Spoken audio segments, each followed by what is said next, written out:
All right, today I did my long run and it was 16 reps of 3 minutes on with a 2-minute float. Total for the run ended up being 2 hours and just over 30 kilometers.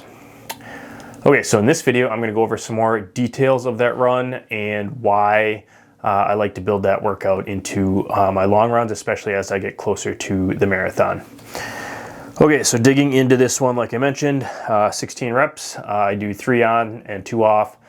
Target effort for this is trying to go a little bit faster than marathon pace for the on sections, the 3-minute sections, and then keeping up a good pace, but definitely easier for more recovery on the 2-minute sections, but trying to not have it to be fully a jog or slow, very slow effort like I would on some of the higher intensity reps that I would do.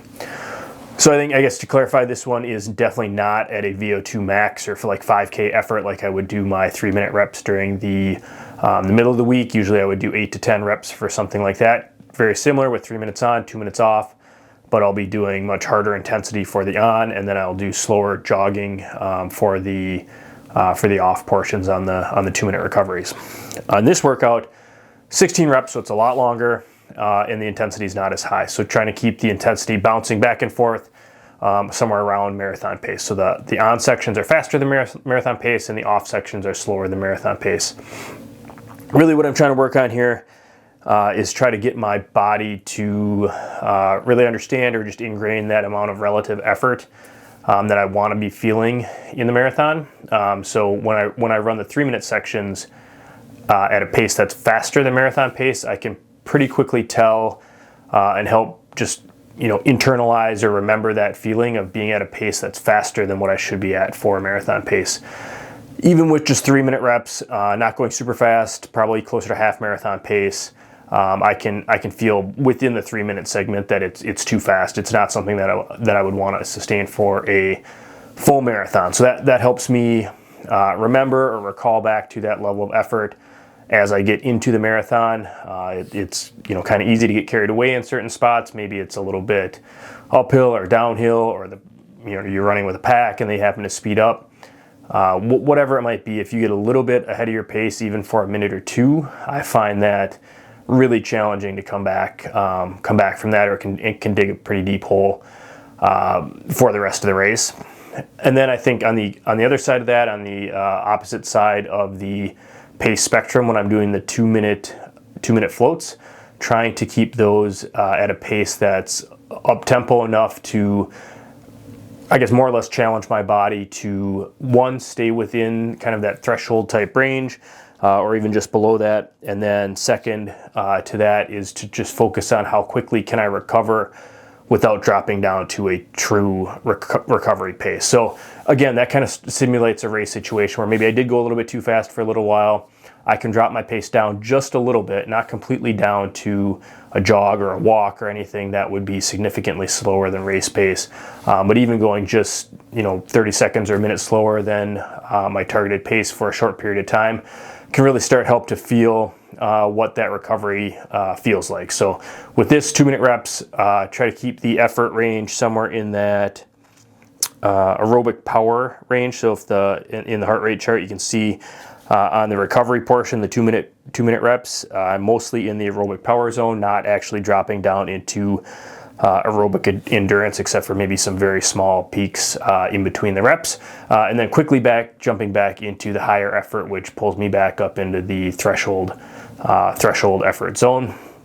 So again, a little bit faster than marathon pace. So kind of bouncing up and down across marathon pace helps me feel both what too fast feels like, as well as what does it feel like when I'm trying to recover at a pace that's just slower than marathon pace.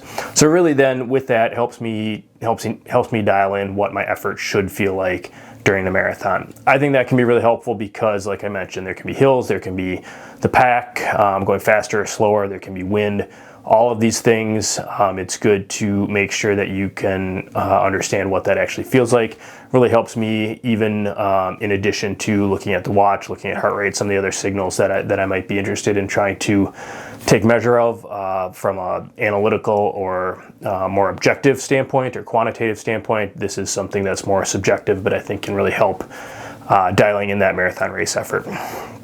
So with that, the overall workout was about 30 minutes easy running to start, then the 16 reps of 3 minutes on, 2 minutes float, and then about 30 minutes after the reps as a cool down to get up to the mileage. So it ended up being 2 hours total and 30 kilometers.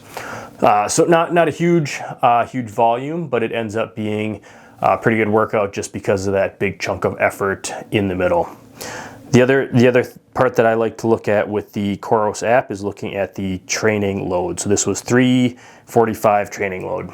Training load is based on my fitness level, my history, as well as the key contributors really is the heart rate and the time of the workout. So this coming in at 345, then it's pretty easy to compare against other runs to see where that fits in. Looking back at last week's long run was actually 21 miles, so significantly longer. It was 21 miles and it was 2 hours and 18 minutes, so that's 18 minutes or close to 18 minutes longer, and a couple miles longer. But this one, the training load only came in at 335, so that's a little bit lower actually, even due to the run being a longer distance and a longer time. The effort was lower on this one, so this was a more of a moderate effort at the top end of aerobic endurance, only slightly dipping into the aerobic power section at the end of the run.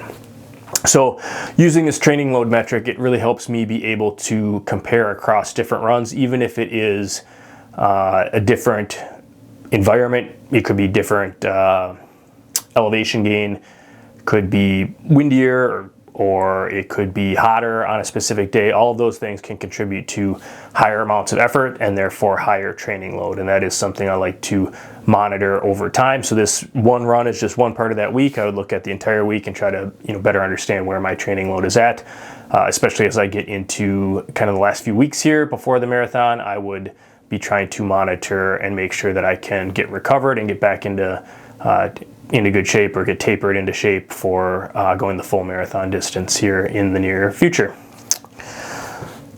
Okay, I think that's it for my thoughts on the long run from today. Overall, I think it went pretty well. Hopefully that was useful, and thank you for watching.